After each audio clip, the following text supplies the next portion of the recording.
journal. Odette Pira.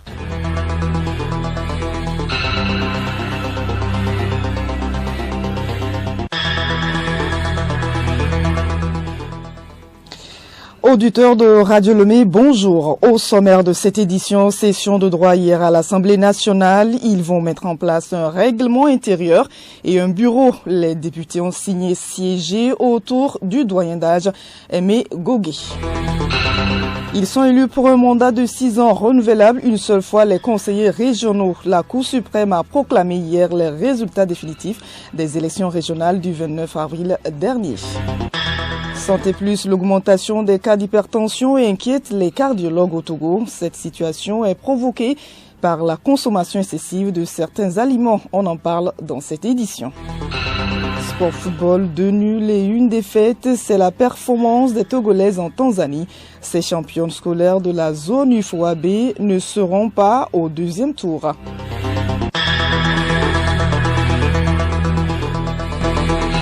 Radiolomé.tg. Bienvenue à tous. D'abord, cette information. Conformément aux usages républicains, Madame Victoire Tomiga Dobé, Premier ministre, a présenté ce jour la démission du gouvernement au président de la République qu'il a accepté. Le président de la République a félicité le Premier ministre et les membres du gouvernement pour la qualité du travail accompli au service de la nation et leur a demandé d'assurer le traitement des affaires courantes jusqu'à la nomination d'un nouveau gouvernement. Signé la présidence de la République. Je le disais tantôt en titre, les députés élus le 29 avril dernier ont entamé la session de droit hier à Lomé. Aimé Tchabouré Gogué préside cette session. Elle est chargée d'élaborer le règlement intérieur et de mettre en place un nouveau bureau du Parlement.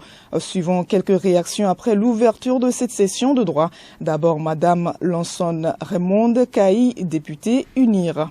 L'Assemblée nationale est là pour porter le gouvernement à aller en avant. Donc nous attendons la proposition du gouvernement sous la présidence du président de la République pour voir ce que nous pouvons faire au cours de cette nouvelle législature pour permettre aux Togolais d'aller de l'avant et de continuer à construire ensemble notre pays main dans la main. À présent, Adjamagboka fut Brigitte, députée DMP. Nous venons de commencer et nous nous sentons vraiment investis de ce pouvoir-là, de représenter les Togolais qui nous ont fait confiance, de défendre leurs intérêts et de nous faire leurs porteurs.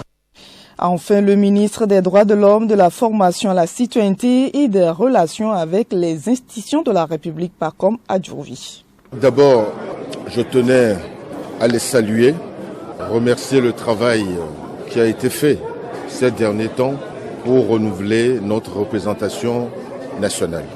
Et après ces élections, c'est une joie pour moi de retrouver à l'hémicycle aujourd'hui des députés nouvellement élus et investis profondément dans cette tâche qui est le contrôle de l'action du gouvernement et de légiférer pour propulser notre pays de plus en plus de l'avant.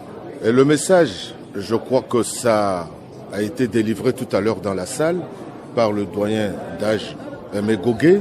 La tâche qui nous incombe est tellement importante que, nonobstant nos divisions normales, naturelles, la seule chose que nous devons sans cesse privilégier, c'est le développement de notre pays. Et pour cela, ça ne peut pas être l'affaire d'une seule personne, mais de tous les fils de ce pays, toutes tendances confondues. Les régionales aussi sont bouclées. Les tout premiers conseils régionaux élus du Togo sont désormais connus. La Cour suprême a proclamé hier à Lomé les résultats définitifs des élections régionales du 29 avril dernier. C'est la présidente de la Chambre administrative de la Cour suprême, Madame Akpene Djidonou, qui a ouvert l'audience en présence du président de la Cour suprême, Abdoulaye Yaya. Ont également pris part à cette cérémonie les présidents des institutions de la République, les membres de la CENI, du gouverneur et du corps diplomatique. On notait aussi les représentants des partis politiques, de certains candidats et des autorités traditionnelles. Ils sont au total 179 à être proclamés vainqueurs de ce scrutin. Ces nouveaux conseillers régionaux ont un mandat de 6 ans renouvelable une seule fois. Écoutez Radio Lomé et vous avez tout le Togo dans votre maison. Autre élément de cette édition, séminaire du réseau francophone de la régulation des télécommunications Fratel depuis hier à Lomé. La rencontre regroupe les autorités de régulation d'au moins 48 des pays membres du Fratel. L'atelier se tient sur l'initiative de l'ARCEP, l'autorité de régulation des communications électroniques et des postes du Togo. Les travaux se déroulent autour de l'économie de la donnée et services numériques et prend fin ce mercredi. Solim Lemou pour le compte rendu. Les régulateurs des différents pays sont toujours en communication pour un partage d'informations et d'expériences. Il a paru que l'économie de la donnée préoccupe chacun des régulateurs. Lui, Marc Sakala, directeur général et président du Fratel. La réunion aujourd'hui qui se tient à Lomé, aujourd'hui ce séminaire, porte sur l'économie de la donnée et sur les paiements mobiles qui sont pour l'Afrique surtout des moyens aujourd'hui ou des problématiques pour lesquelles beaucoup de pays font face. Il s'avère que nous collectons et nous créons beaucoup de données. Comment ces données doivent être gérées, comment ces données doivent être régulées, comment sécuriser les consommateurs et autres concernant l'utilisation de ces données, mais aussi la monnaie mobile qui aujourd'hui est l'un des moyens de paiement par excellence en Afrique. Tous les autres secteurs sont dépendants des télécommunications pour un développement rapide des pays. Les infrastructures modernes doivent être mises en place. Nous retrouvons le président du Fratel. Nous devons mettre en place des infrastructures parce que les communications électroniques, les télécommunications, comme on l'appelle couramment, sont aujourd'hui le socle de tout. Les transports s'appuient sur les télécommunications, l'aérien, la santé s'appuie sur les télécommunications, l'éducation s'appuie sur les télécommunications, les médias et autres. Donc lorsque nous n'avons pas de réseaux de télécommunications efficaces ou des infrastructures efficaces, tous les autres domaines de développement, y compris l'énergie et autres, sont freinés par le manque d'infrastructures. Car aujourd'hui, tout est électronisé, tout est en mode digital et nous avons besoin d'avoir des infrastructures de communication électronique qui tiennent afin de pouvoir avancer correctement dans le développement de nos pays. La ministre de l'économie numérique et de la transformation digitale, Sina Lawson, a présidé la cérémonie d'ouverture. Elle a relevé l'importance de ce séminaire pour le Togo. Tous les régulateurs francophones qui viennent au Togo, c'est une grande chose, c'est une bonne chose.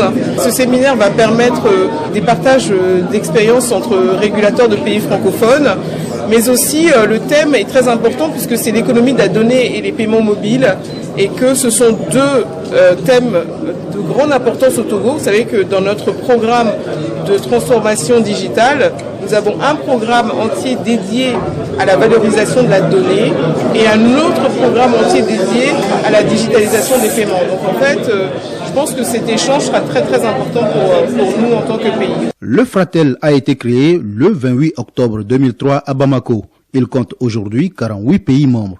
Le réseau vise à permettre aux autorités de régulation de maîtriser les enjeux du secteur à travers les rencontres de partage d'expériences et de meilleures pratiques. Parlons environnement à présent, lutte contre l'érosion sur la côte togolaise. Un projet visant à protéger le littoral au niveau des localités de Katanga et de Gbodjomé ont été lancés hier à Lomé, financés par la Banque islamique de développement. Le projet permettra de renforcer l'efficacité des infrastructures et de préserver l'environnement marin. Compte rendu, Solum Tchongai, Hortense Djoua. Le Togo a franchi une étape dans la protection de son littoral avec le lancement de ce projet. Cette initiative vise à atténuer l'érosion côtière et à protéger les populations contre ce fléau. Le projet financera la construction d'infrastructures, notamment des brise-lames, pour empêcher l'avancée de la mer. Khalid Ibn Walid Khan, responsable du projet à la Banque islamique de développement. Le projet consiste à la construction de brise-lames détachées mais continues de 14 km entre le village de Katanga et de Gbodjomé. Et l'objectif principal du projet est de protéger tout ce qui est infrastructure économique et sociale tout au long de la zone d'intervention du projet à hauteur de 1 mètre pour diminuer l'érosion à moins de 1 mètre par an. Les composantes principales du projet, c'est les études du projet, bien sûr, et aussi les travaux de protection côtière. Il y a aussi des infrastructures sociales dans la zone d'intervention du projet. Et le coût global du projet est de 129 millions d'euros. 1 million d'euros qui sera financé par l'État togolais et 128 millions d'euros qui doit être financé par la Banque islamique de développement. Pour le directeur de cabinet du ministère des Travaux publics, Bignoïté Konya, cette rencontre permettra une meilleure appropriation l'appropriation du projet par les acteurs concernés. De façon spécifique, l'atelier de lancement vise à informer et partager avec les acteurs, les partenaires du projet et les autorités les objectifs, les résultats et la stratégie d'intervention du projet. Sensibiliser les partenaires du projet et l'ensemble des parties prenantes directement concernées sur la démarche globale du projet. Débutés ce mardi, les travaux prendront fin jeudi prochain. Hortense, parlons toujours de notre environnement. Ce 22 mai est observée la Journée internationale de la diversité biologique. Tous les êtres vivants, allant des insectes aux végétaux, jouent un rôle important pour l'équilibre de la nature. Le rôle et l'importance de la biodiversité dans ce dossier de Alou Noywe. La biodiversité désigne l'ensemble des êtres vivants ainsi que l'environnement dans lequel ils vivent. C'est aussi les interactions des espèces entre elles et avec leur milieu. La biodiversité est aussi ancienne que la vie sur Terre. Elle est le résultat de 4,5 milliards d'années d'évolution de plus en plus influencée par l'homme. La biodiversité forme le maillage de vie dont nous dépendons pour la nourriture, l'eau, les médicaments, la stabilité du climat et la croissance économique. Pour les êtres humains, face aux modifications des conditions environnementales, la biodiversité est indispensable au bien-être et à la santé des hommes. Toutes les sociétés et toutes les cultures de notre planète dépendent de l'utilisation d'une nature diversifiée. À l'UNOWE, cette année, bien sûr, le thème retenu pour célébrer cette journée nous demande de contribuer au plan. En 2022, le monde s'est accordé sur un cadre mondial visant à transformer notre relation avec la nature. Il fixe les objectifs et des mesures concrètes pour stopper la disparition de la biodiversité d'ici 2050. Juliette Camdet.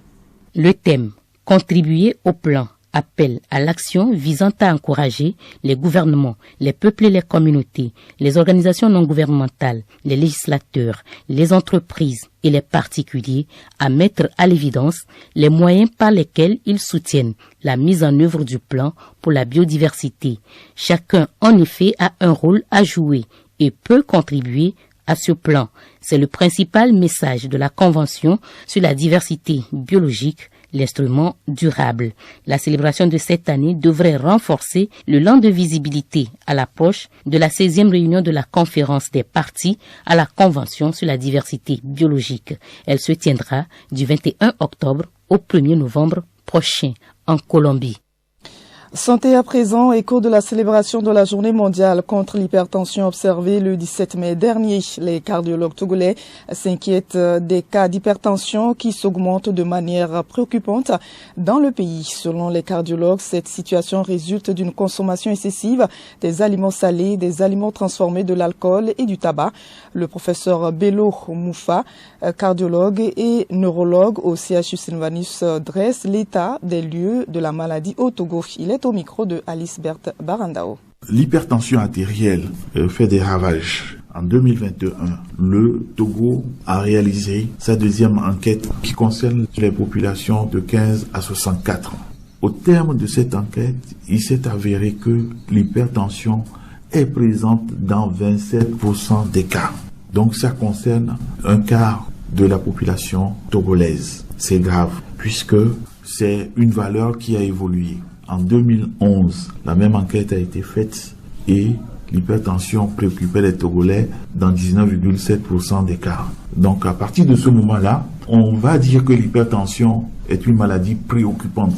Nous les voyons dans les hôpitaux, dans les cliniques, nous les voyons dans les maisons. À chaque fois, on nous dit tel a fait un AVC ou une crise cardiaque. Environ 6000 personnes font un AVC par an. C'est ce qu'on sait. C'est les données recueillies et qui sont répertoriées dans les statistiques du ministère de la Santé. Alors, la moitié de ces personnes va mourir dans les 24 premières heures, soit dans les structures hospitalières, soit dans les maisons ou dans les voitures, dans les ambulances avant d'arriver à l'hôpital. C'est un drame, puisque ça concerne des personnes d'âge moyen entre 45 et 50 ans, le plus souvent. On voit des personnes jeunes aussi qui sont victimes d'AVC. Alors, c'est un drame national, d'où l'importance. Et donc, en contrôlant au moins une fois l'an Lorsqu'on est jeune, la tension artérielle. Et lorsqu'on est âgé, je pense qu'on doit contrôler la tension au moins 1 ou 2 fois par semaine, même si on n'est pas hypertendu. Et c'est très important. Les cardiologues nous recommandent une vie saine, ponctuée d'exercices sportifs pour prévenir l'hypertension artérielle. Le journal Odette Pira.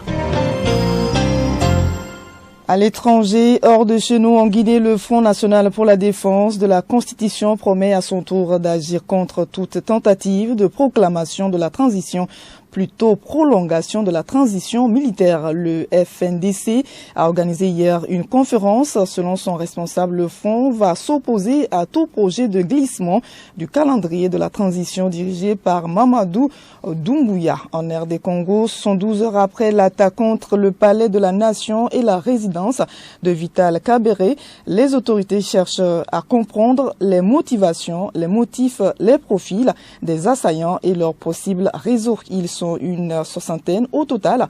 Pour l'heure, les interrogations se poursuivent. Les assaillants capturés seront ensuite transférés devant la justice militaire. Des dizaines de milliers de personnes se sont rassemblées ce matin dans le centre de Téhéran pour rendre un dernier hommage au président iranien mort dans le crash. La prière funéraire a été prononcée par le guide suprême iranien en présence des dirigeants politiques et militaires du pays, mais aussi des invités étrangers. L'Espagne, l'Irlande et la Norvège ont annoncé ce mercredi leur décision coordonnée de reconnaître un État palestinien dans l'espoir d'entraîner d'autres pays à faire de même, alors que la situation à 2 États est en danger en pleine guerre à Gaza. Sport football, championnat africain de football scolaire Tanzanie 2024, les Togolaises ont fait 2 matchs nuls et 1 défaite. Elles ne seront pas au 2e tour à Lounoïwe. Ce mercredi, les élèves togolaises championnes ouest-africaines zone B ont tenu en échec les filles sud-africaines sur le score de 0 but partout. Avant cette rencontre, le Togo s'était incliné 0 but contre 2 face à l'Ouganda lors du 2e match. Au total, 3 matchs disputés pour 2 nuls et 1 défaite, 0 but marqué contre 2 encaissés. Les championnes scolaires de la zone UFOAB ne seront pas au second tour. Voici la situation dans le groupe. Premier, Ouganda, 7 points. Deuxième, Afrique du Sud, 5 points. Le Togo vient en 3e position avec 2 points et la Gambie ferme la marche avec 1 point. Écho de nos internationaux. D'abord, en première ligue égyptienne, Yao Anor a été époustouflant ce week-end avec National Bank SC. Il a marqué 2 buts et a obtenu un penalty. Son équipe a dominé Al Nassri 5 buts à 2. Il a été élu homme du match. Ensuite, Evra Agbagnon et son club Azo Cliff ont battu USM Kenchela sur le score de 4 buts à 1. L'attaquant togolais a inscrit 2 buts dans ce match et est désormais à 11 buts en championnat. De son côté, Ouattara Moutalabou a inscrit le but victorieux de Défense Force SC face à Awaza Ketema. Score final 3 buts à 2. Enfin, en D2 marocaine, le défenseur central togolais Idrissou Hadi a été buteur avec DHJ ce week-end en championnat face à Wydad de Fès. DHJ a dominé la rencontre par 1 but à 0. Du football toujours sur le continent, le Zamalek remporte la Coupe de la Confédération de la CAF. L'équipe a gagné pour la seconde fois la Coupe de la Confédération de la CAF en s'imposant 1 but à 0 face au club marocain Renaissance Berkane. Pourtant, cette victoire était loin d'être une évidence après un simple nul 2 à 2 lors du match aller. Au retour au Caire, Zamalek confirme sa domination par 1 but de Ahmed Andi à la 23e minute. Sur le vieux continent, pour terminer, se joue ce soir la finale de l'Europa League, la petite sœur de la Champions League. Elle oppose les Italiens de l'Atalanta Bergame aux Allemands du Bayer Leverkusen. C'est terminé, cette édition se referme. Merci de l'avoir suivi. Le rappel des titres, session de droit hier à l'Assemblée nationale. Ils vont mettre en place un règlement intérieur et un bureau. Les députés ont siégé autour du doyen d'âge et Bégogé. Ils sont élus pour un mandat de 6 ans renouvelable une seule fois. Les conseillers régionaux. La Cour suprême a proclamé hier les résultats définitifs des élections régionales du 29 avril dernier. Santé plus, l'augmentation des cas d'hypertension inquiète les cardiologues au Togo. Cette situation est provoquée par par la consommation excessive de certains aliments sport football. 2 nuls et 1 défaite, c'est la performance des Togolaises en Tanzanie. Ces championnes scolaires de la zone UFOAB ne seront pas au deuxième tour. Restez à l'écoute, l'information continue.